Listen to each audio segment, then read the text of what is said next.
Hello and welcome to this episode of Kennedy Saves the World. Yesterday was President's Day, so you probably went skiing or snowboarding, or you went shopping for things for your kitchen towels and pots and pans, because that's what President's Day has become, a day of sales, a federal holiday. We don't really think about presidents. We should think about presidents. So what is it about a president of the United States that allows them to be elected? Some presidents are sexier than others, and that's just the way it is. But there's always something about the leader of the free world. Even if you absolutely hate their politics, you have to admit you cannot be elected president without some air about you that just exudes hotness on some level. Even Joe Biden, before he was, mumble mouth in cognitive decline, for freezing up in the middle of sentences, shaking hands with dead people, walking off stage, having to be walked off stage by another former president because he didn't know where he was. Before that, he was Dark Brandon, and he had the little glasses, and he was kind of like gangsta Amtrak Joe. I'm not going to say that he even makes my list of sexy presidents, but I'm just trying to give him the benefit of the doubt, because the first thing you're going to go to is the last president and go, he was so unsexy. And I don't remember ever hearing of someone who went, wow, he's so hot, the way they did with Obama. Now, I can't stand most of Obama's policies. I think that he was a complete artist in many, many ways, but he was sexy and confident. And there was a rumor for a while that he was shagging Beyonce in a limo. Who knows if that ever really happened and if the Secret Service agents would allow it, because I think they would be terrified that if Michelle Obama found out, she would pummel them with her fists of steel. So I don't know that that happened, but he, other than Bill Clinton, he's really the only president who has invited those kind of like insanely salacious rumors, outside of two other presidents who were sexy in their own right, which we'll get to. But Obama did have a confidence and a belief in himself. And I would say his self-belief was greater than his actual skill set. I don't think that he was particularly good at any one thing other than giving slow, florid lectures that he called press conferences. But he was sexy. And I did hear women say, not necessarily all Democrats, that they found him to be attractive. And he's one of those presidents that exuded BDE. And you know exactly what I'm talking about. I don't have to spell that out for you, you pervert. George W. Bush, I met him. I wouldn't say he's terribly sexy. But again, he had that fancy boy who grows up in a rough and tumble athletic family confidence. It's like, yeah, sure, I'm an East Coaster, but I was raised in Texas and I can wrestle rattlesnakes in my pickup truck. So he was that kind of sexy, which is sexy in its own right. Bill Clinton. I met Bill Clinton one time, and he exudes more raw sex than just about anyone I've ever met in my life. It was unbelievable.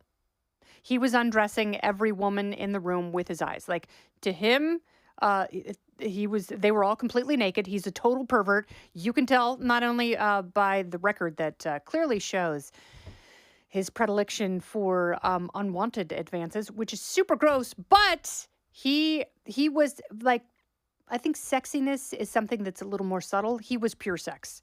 And it was intriguing and uncomfortable all at the same time. And I met him in 1995 while he was president. And he was like, and this was pre-Lewinsky Clinton, where he was like, yes, I'm just about to get reelected and I will have my way with a Cuban cigar in the Oval Office. We didn't know what that meant at the time, and now it just makes us all feel pretty gross. Ronald Reagan, absolutely sexy. Sexy because he was an incredible president.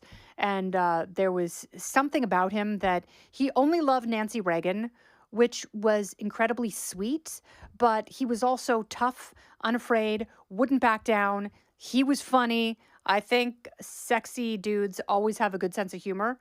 You can't take yourself too seriously and actually be sexy. So Reagan definitely had that. I would put him on the sexy podium, I would say. Don't go anywhere. More Kennedy Saves the World right after this. You have to go back a while. Jimmy Carter, not sexy. Gerald Ford, sorry, bro. God rest his soul. God rest his unsexy soul. That's all I will say. Nixon was not sexy until he left office, and then bumper stickers started popping up. He's tan, rested, and ready. Nixon now, which I thought was funny. So his post presidency was sexy. Jimmy Carter's post presidency still not sexy. You go back to Johnson, not sexy. JFK, obviously sexy. I mean, and also a rapist. All you have to do is read Maureen Callahan's book, Ask Not. I should be disgusted by JFK, but I think if I met him and I was a 20-year-old in the typing pool in the West Wing, I probably would have wanted to be asked to go swim in his private pool. Super gross, but yes, he also was sexy. Ike, one of the sexiest presidents ever, because he warned us about the military-industrial complex, so he had incredible foresight and vision, and also arguably won a world war as Supreme Allied Commander. Ike, very, very, very, very, very, very sexy.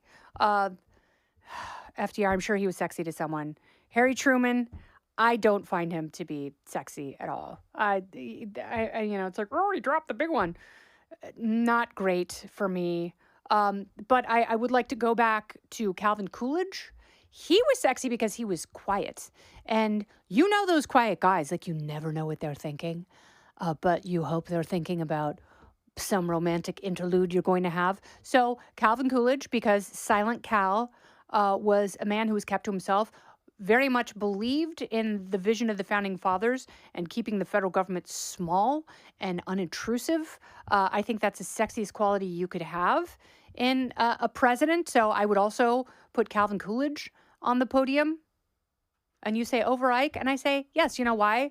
Because the top spot for the sexiest president ever, and George Washington and his 20, like he should be on there, but he's not. He's there. I mean, George Washington, obviously, it almost feels like a sacrilege to say that George Washington is sexy. But he was really one of the only presidents who was painted shirtless by, post-Baroque French painters who looked at him and were like, oh, I would like to see his nipples on horseback. Yes, he was very arousing to the French. They think they're sexy. George Washington, way sexier. He does not make the podium. But you know who tops the podium? You know who tops the podium. If you know me and you've listened to enough of this podcast, you know who tops the podium. And that is Ulysses S. Grant, the 18th president of the United States. He won the Civil War. He defeated slavery and Robert E. Lee. He was a man of mission. He worked very closely with President Lincoln, who knew in his gut that Grant would be the best general to lead the Union Army. But because Grant was so smart and such a phenomenal tactician and so good at his job and so hard scrabble, to borrow a phrase from his failed farm, they were so jealous of him that they had to start and push these rumors that Grant was a drunkard, and he really wasn't a drunkard. And even, Lincoln said when they tried to talk Lincoln out of putting Grant ahead of George McClellan, who was a total traitor, Lincoln said, well, why don't we send him his favorite bottle of bourbon? That's how you do it. You fuel the drunkard. He wasn't a drunkard. If you read Ron Chernow's book, those rumors are mostly unfounded, and there are very few documented instances, where Ulysses S. Grant was actually drunk, because he was such a lightweight that he became incoherent after very, very little alcohol, and his wife Julia didn't want him to drink, so by and large, he didn't drink. He had a beautiful, loving vision for the South. He believed in Reconstruction. He believed in the equality of all men. The women, not so much. But unfortunately, Reconstruction was not to be. And I blame Andrew Johnson for that. Mostly, Ulysses S. Grant was a far better president than he's been given credit for. His post-presidency was not as abysmal as it's painted to be. He was probably the greatest cadet ever produced by West Point. He had wooden teeth. He liked to eat his meat very, very well done because he grew up in a tannery and oozing meat grossed him out. And he never liked to double back. And he was a winner. He was a sexy, blue-eyed winner who also loved his wife, Julia, utterly. And that sort of a devotion that a man has for his wife is maybe the sexiest trait of all. If I were in Julia and Ulysses' circle, I would never try to come between them. That's not what I'm saying. But as an objective view of a dead man who was a war hero and a president, Ulysses S. Grant tops my list. Fight me. I'm not wrong. Happy President's Day week. This has been Kennedy Saves the World. I'm Kennedy. Listen ad-free with a Fox News Podcast Plus subscription on Apple Podcasts, and Amazon Prime members can listen to this show ad-free on the Amazon Music app. Oh, go ahead and leave me a review while you're there. I'd love to hear what you have to say. You've been listening to Kennedy Saves the World on the Fox News Podcast Network.